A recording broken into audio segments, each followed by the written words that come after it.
Bonjour Nantes. Je vais essayer en 30 minutes de vous présenter ce que l'on fait à la Maïf. Et avant de revenir sur des réalisations très concrètes qui, j'espère, vous parleront, j'aimerais juste prendre le temps de revenir sur notre contexte et puis aussi de faire le lien avec cette thématique, cette année du Web Today, sur cette question de l'utopie numérique, qui nous parle beaucoup à nous, l'assureur militant. Vous connaissez peut-être cette phrase « Software is eating the world », c'est Marc Andreessen, un investisseur de la Silicon Valley qui, il y a quelques années, expliquait très simplement que cette question du logiciel, de la technologie, c'est finalement pas seulement une question d'interface, de site internet, c'est quelque chose de beaucoup plus profond dans la transformation de notre économie et de notre société, avec finalement toutes les fonctions de l'économie qui sont impactées par le digital, la production, le marketing, la distribution, la comptabilité, la finance, tous les secteurs économiques également qui sont touchés, l'énergie, l'exploration spatiale, les médias, l'assurance, la banque. Et donc, il y a quelque chose de presque vertigineux lorsque l'on voit ce Pac-Man gigantesque qui arrive sur San Francisco et qui s'apprête à avaler ces grandes mégalopoles. Mais finalement, la question qu'on s'est posée et qu'on se pose souvent à la Maïf, c'est de revenir un petit peu aux origines du numérique et aux origines d'une révolution qui avait intégré dans son code, dans son architecture, dans ses protocoles de communication, une utopie. Une utopie du partage, de la transparence, de la méritocratie, du développement logiciel libre, bref, quelque chose de très égalitaire. Vous voyez dans cette photo en noir et blanc les pères fondateurs à l'époque sur les campus californiens imprégnés de contre-culture qui ont codé dans l'architecture d'Internet des principes presque politiques. Et donc, il y a une belle histoire qui démarre, il y a des grandes entreprises qui se créent, il y a cette pomme qui, dans les années 80, avec un slogan publicitaire assez connu, appelle les utilisateurs à aller chercher de nouvelles capacités et avoir un ordinateur personnel chez soi. C'était complètement impensable à l'époque, et pourtant, aujourd'hui, on a tous dans notre poche quelque chose qui a autant de puissance de calcul qu'Apollo 11 à l'époque, lorsque les Américains partaient sur la Lune. C'est une belle histoire, mais en même temps, c'est une histoire qui, aujourd'hui, nous interpelle, nous interroge. En bas à droite, Boston Dynamics, c'est une boîte de robotique qui a été rachetée par Google.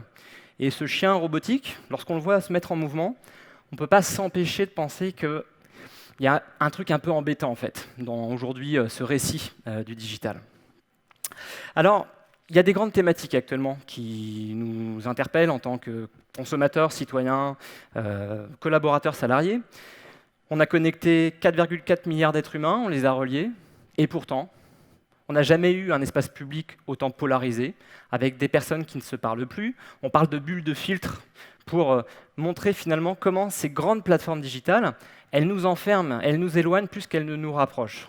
C'est une question très forte qui perturbe la discussion, l'espace public, on l'a vu dans les élections récemment en Angleterre, aux États-Unis ou en Europe. Il y a cette question aussi, ce débat actuellement, autour de la transparence ou de la vie privée. La vie privée, il y a quelques années, pour Mark Zuckerberg, c'était plus un sujet, c'était une thématique du XXe siècle. C'était pas la peine de s'y intéresser davantage, il fallait tout mettre en ligne. Pourtant, aujourd'hui, en France, en Europe en particulier, un an après l'entrée en vigueur du règlement européen sur la protection des données personnelles, on ne s'est jamais autant interrogé sur finalement qu'est-ce que deviennent ces données, qu'est-ce qu'on en fait, que font les entreprises, les États, les associations de cette connaissance qui nous est rattachée, puisque ce sont nos données. Il y a le contexte économique. Hier, l'antitrust américain qui s'apprête à lancer des enquêtes, peut-être pour démanteler ces fameux GAFA qui sont devenus des monopoles, mais des monopoles qui bloquent, qui verrouillent l'innovation, qui rachètent n'importe quelle start-up qui a une possibilité ou une capacité à pouvoir le concurrencer sur son terrain de jeu. Et même si ces 30 dernières années ont été incroyables en termes d'innovation, aujourd'hui, on a l'impression d'être pris en tenaille. En Europe, il n'y a pas un débat, un échange chaque semaine sur cette question de est-ce que l'Europe va devenir une colonie numérique ou est-ce qu'elle va se mettre en capacité de se réapproprier ces sujets, ces technologies, ces nouveaux services dans un monde qui est dominé aujourd'hui par deux grandes familles, pardon pour les acronymes, les GAFA et les fameux BATX, chers au docteur Laurent Alexandre. Alors, les organisations, les entreprises dans tout ça, finalement, nous, comment on voit le truc arriver, qu'est-ce qu'on essaie de faire depuis 4 ans, et comment ça nous impacte. J'ai retenu 3 mots-clés parce qu'il y a côté presque parfois cosmique dans la transformation digitale, pas comique quoique, c'est cette question de la manière dont l'espace de l'entreprise, son espace stratégique, comment le temps dans l'organisation, la capacité à pouvoir produire des innovations, les intégrer, et sa culture sont touchés, impactés en profondeur par ce phénomène. Alors, contraction de l'espace, pour un assureur, c'est très simple. J'ai mis Westeros derrière, parce qu'il y a un côté un peu, voilà, parfois grosse bataille sur cette question des marchés, comment on se positionne. L'assurance, au XXe siècle, c'était distribué en B2C. Vous achetiez à la Maïf, à la MAF, chez AXA, vous alliez dans une agence, dans un call center, et vous achetiez de l'assurance. Aujourd'hui, notre question, c'est comment on va la distribuer demain? Est-ce que sur notre chaîne de valeur, finalement, ce n'est pas des constructeurs de voitures ou des opérateurs de logements qui vont distribuer directement nos solutions et donc nous désintermédier? Vraie grosse question de stratégie. Peut-être que dans quelques années, l'assurance, vous serez seulement confronté à elle en situation de gestion de sinistre, mais dans la distribution, ça sera intégré comme Intel dans les ordinateurs, dans votre cafetière ou ailleurs. Vous pouvez aussi vous faire surprendre, pas forcément par des acteurs que vous connaissez bien, mais par des acteurs qui, encore il y a quelques années, étaient très très loin de votre business. Amazon veut faire de l'assurance. OK, là, forcément, pour une direction générale et pour des entreprises comme les nôtres, ça nous interroge. On ne parle pas d'une petite start-up où ils sont 15 dans un garage.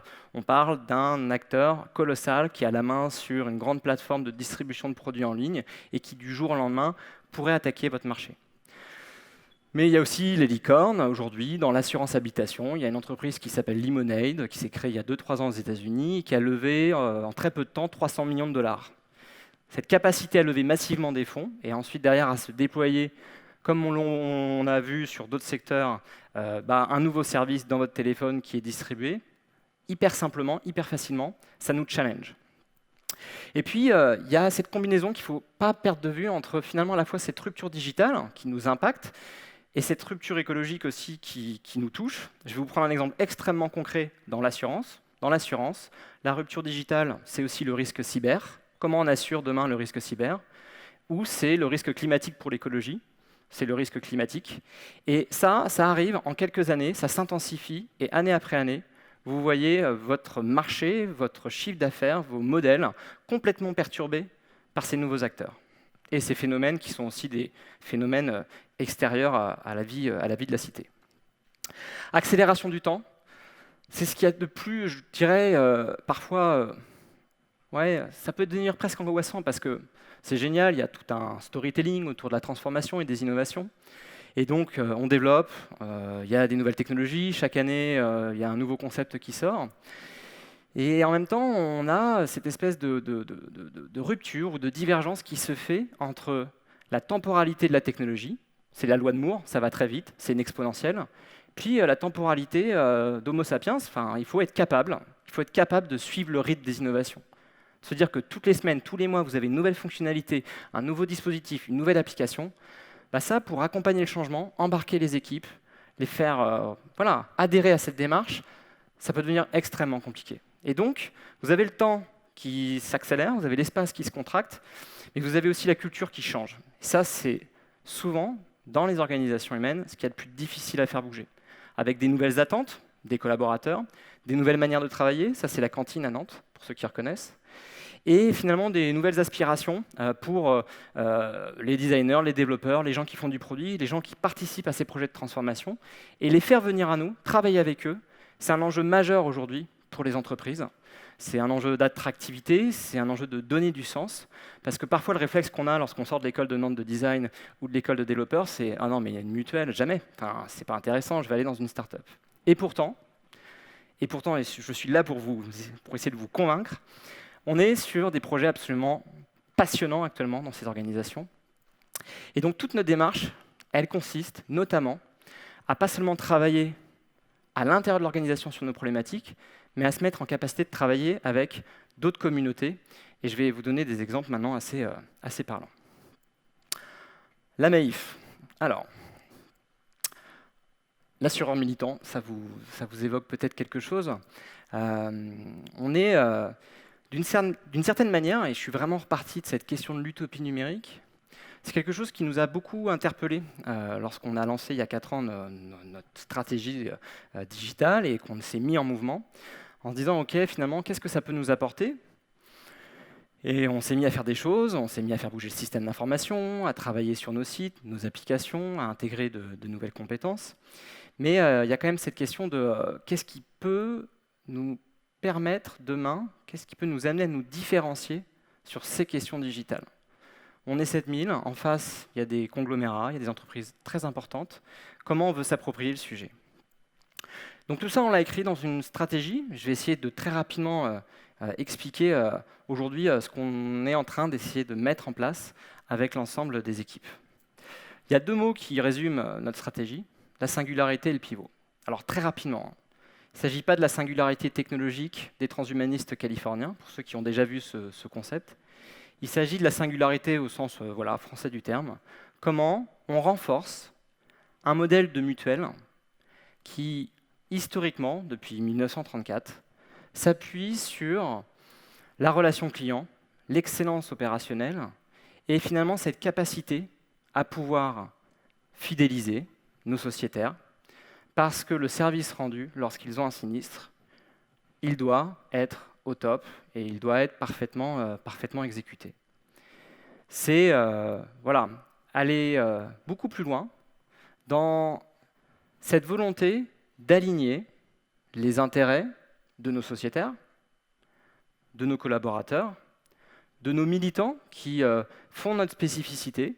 Les militants de la Maïf sont des représentants des sociétaires qui participent à la vie de la mutuelle, la gouvernent à travers un conseil d'administration, et nos partenaires. Parce que pour fabriquer de l'assurance, pour fabriquer de la technologie, pour fabriquer de l'expérience, on travaille avec nos salariés, nos équipes salariées, nos équipes militantes, mais on travaille avec des équipes de développement web, avec des équipes de design, avec des équipes d'analyse de la donnée.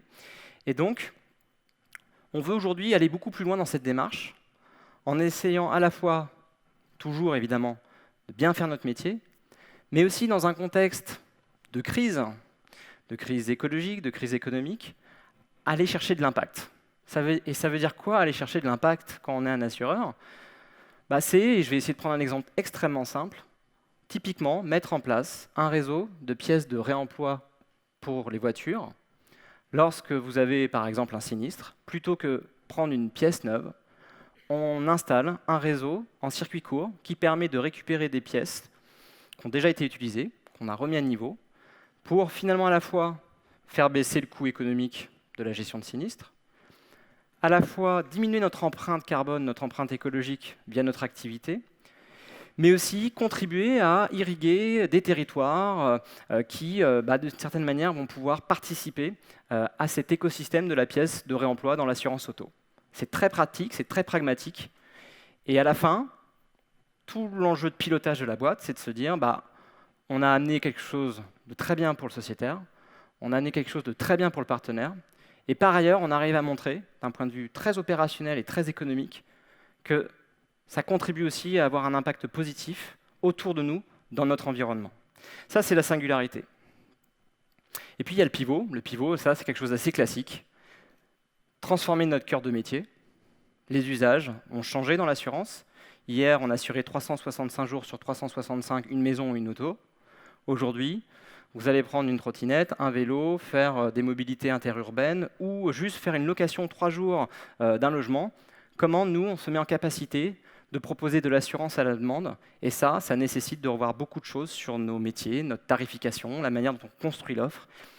Ça, c'est typiquement l'actualité de la Maïf qui a lancé, il y a 2-3 ans déjà, les premiers produits d'assurance à la demande. Mais c'est aussi transformer ou aller sur de nouveaux business, je pense notamment à la formation, à l'éducation, pour diversifier l'activité et aller chercher des relais de croissance, parce qu'on sait de toute façon que notre principale ligne de business, elle va être secouée, elle va être réinterrogée par de nouveaux acteurs, et donc on a toute une logique de diversification qui est pilotée par l'organisation. Ça, c'est notre plan. J'ai essayé de le résumer très rapidement, j'espère que j'ai été clair. Et finalement, dans le digital, très classiquement, vous allez découvrir des orientations, et je n'ai pas voulu aller plus loin, qui sont assez classiques pour une entreprise, une organisation, une association. Déjà, c'est de travailler l'expérience utilisateur, qui est pour nous aujourd'hui, d'une certaine manière, enfin, c'est presque la mère des batailles, parce que la relation client est, depuis 15 ans, numéro un de la relation client dans notre métier. Ça nous challenge, en fait. Aujourd'hui, lorsque vous avez voilà, un sinistre à déclarer ou vous voulez acheter un produit d'assurance, comment on se met en capacité d'avoir des produits aussi simples, aussi bien pensés, aussi fluides que nos concurrents digitaux qui sont nés en fait dans ce monde-là. Donc ça, c'est un gros sujet pour nous. C'est un gros sujet qui nous a amené à notamment internaliser une filière de métier autour du design. On recrute des gens qui viennent de Nantes d'ailleurs, pour vraiment monter en puissance et en connaissance sur ces sujets-là. C'est piloté par la donnée, ça c'est quelque chose aussi d'assez classique. L'assureur, la donnée, c'est quelque chose qu'il connaît bien, parce que son métier, son business repose fondamentalement sur l'exploitation de la donnée. Et puis c'est intégrer les codes de ce qu'on appelle la distribution digitale. Aujourd'hui, c'est un mouvement d'usage, on le voit de plus en plus. Vous avez été habitués, nous avons été habitués à acheter en ligne, à réserver nos vacances en ligne, à acheter des produits bancaires en ligne. Et donc, on veut pouvoir, de manière extrêmement simple aussi, s'équiper en assurance en ligne. Ça ne veut pas dire, et ça ne veut surtout pas dire, qu'il n'y a plus de place pour nos équipes et pour les humains, bien au contraire. Il faut se repositionner sur, finalement, la chaîne de valeur de la relation humaine. Où est-ce qu'on est les plus forts? C'est dans la gestion de sinistres, c'est aussi dans le conseil, c'est un point très important. Mais néanmoins, on est attendu sur ces sujets-là par nos clients. Ok, bon, ça classique, très bien, vous faites de l'expérience, de la data, mais quand même, et d'ailleurs, je vais rebondir sur cette question de la data. Comment vous y prenez en fait? Comment vous tarifez? Comment vous segmentez? Comment vous organisez le risque? L'assureur, ça pose beaucoup de questions pour le citoyen. Dans d'autres pays, c'est une autre manière de faire. Voilà. En Chine, vous avez un certain profil de risque parce que vous avez eu tel ou tel comportement et que ça a été monitoré par un objet connecté, vous ne serez pas assuré en fait. Ça, c'est des choix de société, mais c'est aussi des choix qui nous interpellent en France et en Europe. Et donc, on a cadré notre transformation. On a voulu poser des garde-fous. On s'est dit, très bien, on va y aller, on va se transformer, on va investir, on va développer de nouvelles solutions, mais il faut qu'on pose les règles du jeu, en fait. Il faut qu'on reste fidèle à ce qu'on est et à ce qu'on a toujours réussi à créer avec nos sociétaires. C'est cette confiance dans la relation. Et avoir confiance dans le monde numérique aujourd'hui, c'est prendre des engagements assez simples. Le premier déjà, et c'est un sujet qui est central pour nous, c'est cette question de la protection des données personnelles. Concrètement, on fait quoi? On se met sous protection de la réglementation mondiale aujourd'hui la plus évoluée en la matière, c'est le GDPR, en hébergeant toutes nos données en Europe et en s'interdisant de vendre les données qu'on a pu récupérer sur nos clients et nos sociétaires. Et derrière, quand on prend ces engagements vis-à-vis de nos sociétaires, c'est des engagements qu'on prend vis-à-vis de notre assemblée générale, vis-à-vis de notre conseil d'administration, puisque le sociétaire, c'est lui qui est, par sa représentation, autour installé dans les organes de gouvernance de la mutuelle. Ça, c'est le premier axe. Il y a un deuxième axe, assez classique aussi, c'est de se dire finalement, ok, toutes ces technologies, c'est génial, mais ça doit servir quoi? Ce n'est pas la techno pour la techno. C'est la techno pour aider nos conseillers, nos gestionnaires à mieux faire leur métier. Aujourd'hui, l'assurance, c'est extrêmement complexe. C'est pas simple, il y a beaucoup de réglementaires, il y a beaucoup de technicité, et donc utiliser l'intelligence artificielle, en tout cas les débuts de l'intelligence artificielle, il faut rester humble, c'est quelque chose de nouveau, c'est tout simplement le faire pour les aider dans leur métier au quotidien, avec une approche un peu simple, peut-être simpliste diront certains, mais nous, ça nous structure et ça nous parle beaucoup. On n'est pas en substitution, on est en complémentarité. Ça veut dire quoi? Ça veut dire que lorsqu'un conseiller, par exemple, il est en relation avec le sociétaire, on utilise cette technologie pour lui permettre de tout simplement mieux faire son métier. On supervise la technologie, et par ailleurs, et je vais en redire un mot, on essaye de casser l'effet boîte noire en fait, de la techno. Casser l'effet boîte noire de la techno, c'est mettre à disposition le code et laisser d'autres développeurs, qui ne sont pas forcément ceux de la Maïf, regarder ce qu'on fait, comment on l'a écrit, comment on l'a codé, comment on l'a scénarisé, pour nous aider à l'améliorer, pour nous aider tout simplement à aussi parfois identifier des biais. On sait qu'il y a un sujet sur les biais dans la technologie. Je vais en dire un mot, c'est toute la démarche autour de l'open source qui est une démarche remarquable qui a été lancée, en tout cas je trouve, il y a 2 ans par les équipes à la Maïf. Et puis, dernier axe de cette charte, c'est développer le partage des connaissances et des savoirs. Alors, on n'est pas Wikipédia, on n'est pas l'encyclopédie collaborative, mais, et c'est vraiment le sujet que je vais essayer maintenant de vous partager, on a une spécificité à la Mutuelle, c'est que, d'une certaine manière, notre organisation, eh bien, elle ressemble à cette encyclopédie collaborative qui est Wikipédia. Et je vais essayer d'introduire cette notion de commun qui, on en est convaincu, est une notion extrêmement forte aujourd'hui. Ce n'est pas une utopie numérique, mais c'est un chemin de transformation original qui peut permettre à des organisations, des entreprises, de faire les choses d'une certaine manière en conjuguant à la fois les enjeux de performance et les enjeux d'éthique. Ça, c'est 1934, la naissance de la Maïf. C'est une mutuelle. C'est peut-être presque un commun. Et j'ai juste pris la définition de Wikipédia parce que ce truc n'est pas toujours simple à manipuler et pourtant il est extrêmement puissant. Un commun est une ressource partagée, gérée et maintenue collectivement par une communauté. Celle-ci établit des règles dans le but de préserver et pérenniser cette ressource, tout en fournissant la possibilité, le droit de l'utiliser par tous. Ces ressources peuvent être naturelles, une forêt, une rivière, matérielles, une machine-outil, une maison, une centrale électrique, immatérielles, une connaissance, un logiciel. Ok. Un commun. C'est quoi un commun? C'est finalement, dans le champ de la technologie, toute la démarche open source, toute la démarche du logiciel libre, qui caractérise une partie du monde digital, que certains développeurs, enfin les développeurs en général, les designers, les gens qui font la technologie connaissent très bien. Je pense évidemment à Linux, qui est aujourd'hui une technologie qui est partout côté serveur. Et donc, on a fait ce choix de le décliner très opérationnellement en se disant, très bien, on utilise déjà du logiciel libre à la Maïf, on a déjà fait ce choix, dès qu'on peut le faire, de mettre du logiciel libre, de l'open source, à la place des licences propriétaires. Parfois, on n'a pas le choix, on n'arrive pas forcément toujours à pouvoir le faire, mais on a ce souci-là. Mais c'est aussi à nous de contribuer.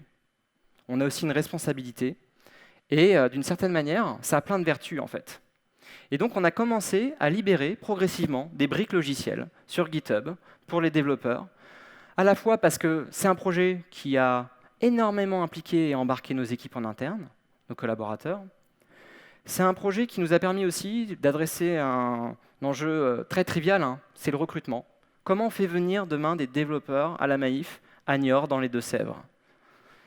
C'est en leur montrant que finalement, les projets qu'ils vont coder, c'est des projets qui vont servir à la fois la communauté des développeurs, avec toute cette philosophie du partage, de la méritocratie, propre en fait à cette filière métier. Mais c'est aussi quelque chose de très précieux pour nous. Aujourd'hui, sur GitHub, il y a 300 personnes dans notre communauté qui soit contribuent, soit participent à l'échange, à la conversation, et peut parfois nous dire « Ah, là, il y a un défaut dans ton code, tu as une vulnérabilité, il faut la réparer. » Tiens, attention, là, j'aurais peut-être plutôt pris tel angle ou telle approche sur la manière de développer cette brique technologique, ça peut être intéressant, fais-le comme ça.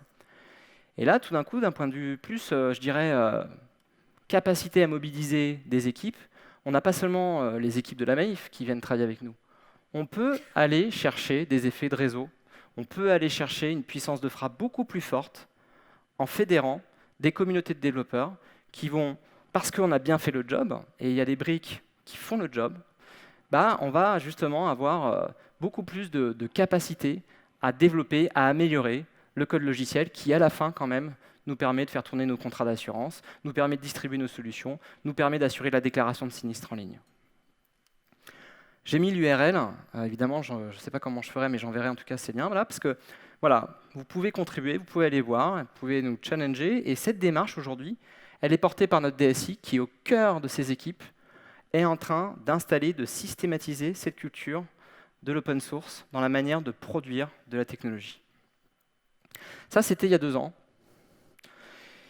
Mais c'était finalement le début d'une histoire, et pour le coup, on a décidé, avec, vous l'avez peut-être vu, un changement de notre identité visuelle, un nouveau logo, une nouvelle marque, d'aller encore plus loin en fait, dans cette manière de travailler avec les communautés autour de nous. Travailler avec les communautés autour de nous, c'est pas seulement travailler sur des sujets de technologie, c'est pousser la réflexion beaucoup plus loin dans le champ du design.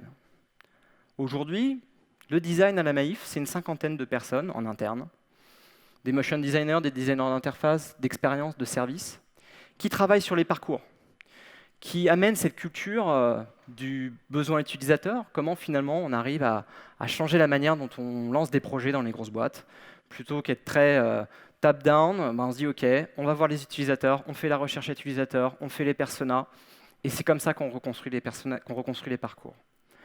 Ça, c'est cette petite quote sympa de Steve Jobs. Il ne faut pas démarrer par la technologie, en fait, pour faire une transformation. Il faut se dire, c'est quoi l'expérience utilisateur que je veux faire vivre à mes sociétaires, à mes collaborateurs, à mes militants. Et donc, il faut repartir du design. Et repartir du design, c'est repartir du design avec nos équipes, mais c'est aussi, dans la même philosophie, dans le même esprit que dans le monde du code, se dire, il y a des designers à Nantes, il y a des designers à Paris, il y a des designers un peu partout dans le monde, qui pourraient nous aider, en fait, à améliorer, par exemple, la manière dont est ciselé notre logo, notre typographie, la manière dont on travaille nos composants, qui vont ensuite être intégrés dans des parcours et utilisés par des millions de sociétaires, puisqu'aujourd'hui, c'est plus de 3 millions de ménages qui sont assurés par la Maïf. Donc on a libéré, il y a 2 jours, ce qu'on appelle le design system. Alors, le design system, c'est aujourd'hui une tendance très forte dans la transformation des entreprises qui souhaitent industrialiser leur capacité à fabriquer une expérience utilisateur de bout en bout, extrêmement simple et fluide et cohérente. À la fois sur des interfaces digitales classiques, le mobile, le web, mais aussi par symétrie, ce que l'on met dans les mains de nos collaborateurs. Et vous l'avez peut-être vu, pour certaines personnes qui bossent dans les grosses boîtes, parfois on peut se retrouver, là j'ai échangé hier avec une grosse banque française, elle me disait on a 64 000 applicatifs métiers à entretenir, et parfois chaque interface est faite différemment. Ça pose des problèmes de cohérence, ça pose des problèmes de maintenance, ça pose des problèmes tout simplement d'harmonisation de l'expérience que le collaborateur vit au quotidien, et ça peut vite devenir un enfer lorsque vous avez des outils qui ne se ressemblent pas, qui n'ont pas la même typographie, qui n'ont même pas les mêmes couleurs, qui sont complètement agencés différemment. Ça, vous allez me dire, ok, ça arrive même en externe parfois, ça arrive même avec le client final. Le design system, c'est un objet, c'est un produit qui permet, à travers une librairie de composants logiciels, graphiques et éditoriaux, de fabriquer très simplement, de manière très fluide, des interfaces, des services et des applications. Aujourd'hui, si vous allez sur design.maif.fr, vous allez retrouver justement cette initiative qui consiste à la fois pour nos partenaires, pouvoir accéder à l'ensemble de nos composants graphiques, à nos règles de typographie, mais aussi à recueillir du feedback. Ça, c'est un truc très important dans la culture aujourd'hui qu'on veut installer au sein de la Maïf. C'est avoir le feedback à la fois de nos propres équipes, dans toute l'organisation. Il y a des designers dans les équipes digitales, il y en a à la DSI, il y en a à la DRH, mais il y a des designers aussi qui travaillent avec nous, ou il y a des designers qui pourraient se dire « Ok, ton projet est intéressant, voilà, je te fais un feedback ». Et ça nous permet d'améliorer en continu, de la même manière qu'on améliore en continu notre logiciel à travers l'open source, et bien ce que l'on fait en termes d'interface, de service ou d'expérience. Voilà. Pour conclure, finalement, l'utopie numérique à la Maïf, on est convaincu que ce n'est pas une question d'utopie, on pense qu'il y a des chemins possibles dans la transformation des organisations, des entreprises. Et de manière très opérationnelle aujourd'hui, pour nous, la manière de mener ces projets, c'est d'associer nos équipes en interne, c'est d'associer des communautés autour de nous, et de manière très très tangible, leur mettre dans les mains à la fois des librairies logicielles qui sont ouvertes, des librairies composants graphiques qui sont ouvertes, pour travailler en réseau avec l'ensemble de ces acteurs. Si vous êtes des artisans du code ou du design et que vous voulez prendre ce chemin avec nous challenger, eh bien, on serait ravis de pouvoir recueillir soit votre feedback sur le site GitHub, soit sur le design system, et finalement faire vivre une utopie numérique qui existe depuis les années 60, même si parfois il y a un côté un peu angoissant. On est convaincu qu'il y a des grandes promesses dans le digital et que dans la réalisation au quotidien avec les équipes, les entreprises, elles ont un rôle à jouer.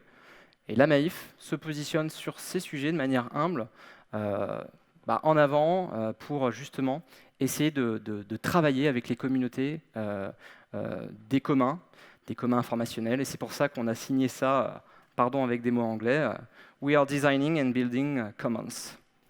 Merci.